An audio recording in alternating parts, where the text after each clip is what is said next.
উনি অনেক কথা কালকে বলেছেন। আপনাদের দায়বদ্ধতা আছে, আপনারা দেখান। আমাদের কোনো ওনাকে নিয়ে মাথা ব্যথা নেই, আমরা ওনাকে গুরুত্ব দিই না। উনি অনেক কথা বলেছিলেন, সৌমিত্র খান একটা বুথে জিততে পারলে রাজনীতি ছাড়ব। সৌমিত্র জিতেছে, রাজনীতি ছাড়েনি। অর্জুন সিংকে না হারাতে পারলে রাজনীতি ছাড়েনি। অতএব ওনার কথা সিরিয়াসলি নেওয়ার কোনো দরকার নেই।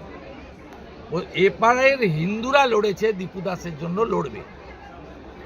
বাংলাদেশে 2 কোটি হিন্দু যদি অত্যাচারিত হয়, ভারতবর্ষের 100 কোটি হিন্দু চোখ বন্ধ করে থাকতে পারে না।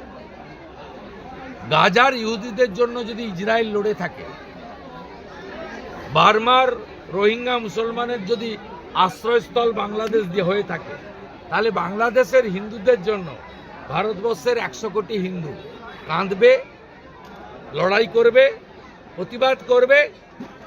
বাংলাদেশের মুসলমানরা যদি বাবরি মসজিদের জন্য টাকা দিতে পারে, আমরাও দীপু দাসের বাবার অ্যাকাউন্টে টাকা পাঠাবো। এটাতে বিজেপির কথা নয়, জামাতের কথা নয়, এটা হিন্দুদের বিষয়।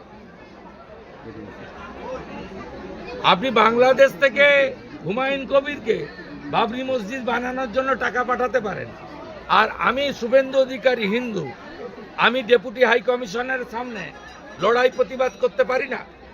আমি দীপুর বাবার সঙ্গে ভিডিও কলে কথা বলতে পারি না? আমি দীপুর বাচ্চাটা, তার বউটা কিভাবে থাকবে, তার বাবা কিভাবে বেঁচে থাকবে, তাকে আমি অর্থ দিতে পারি না? এটার সঙ্গে বিজেপি জামাতের কোনো সম্পর্ক নেই। আমার তৈরি করা শহীদ বেদিতে মালা দিতে দেয়নি 14ই মার্চে 2022 সালে। আমাকে হাইকোর্ট থেকে অর্ডার এনে মালা দিতে হয়েছে। এটা আমার 102 হয়েছে, আরো 1.5 মাস করে নিক। এই একইভাবে মমতা তার ভাইপোকে ভুগতে হবে। আমি আপনাকে বলে দিলাম, চিরদিন কাহারও সমান নাই যায়। আপনি যা করবেন তার রিটার্ন আপনি পেয়ে যাবেন। দাদা, এসআইআর এর শুনানি পর্ব চলছে, সেখানে তৃণমূল নেতারা একজন বয়স্ক মহিলার ছবি পোস্ট করে দিয়ে দাবি করছে যে ইনি কি রোহিঙ্গা ছিলেন। 80 বছরের বৃদ্ধাকেও সেখানে সিঁড়ি ভেঙে ওপরে উঠতে হচ্ছে। 80 বছরের বৃদ্ধাকেও সেখানে সিঁড়ি ভেঙে না, স্পেসিফিক কে কোথায় কি করেছে আমি জানি না,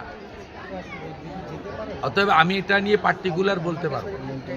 যারা নোটিশ পেয়েছেন তারা আনম্যাপডে নোটিশ যারা পেয়েছেন, বিভিন্ন কারণ আছে। তৃণমূলের এক সাংসদ বারাসাতে, তার পরিবার আনম্যাপ হয়েছে। তিনি অনেক অভিযোগ করছিলেন, বর্তমানে ইলেকশন কমিশন তার উত্তর দিয়ে দিয়েছে। অতএব এটা জেনে বলতে হবে পার্টিকুলার কেস।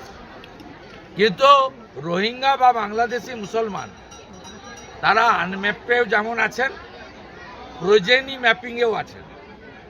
সেটা তো খোলেনি ইলেকশন কমিশন। সেটা খুললে তখন বুঝতে পারবেন কে রোহিঙ্গা, আর কে বাংলাদেশি মুসলিম, আর কে ভারতীয়।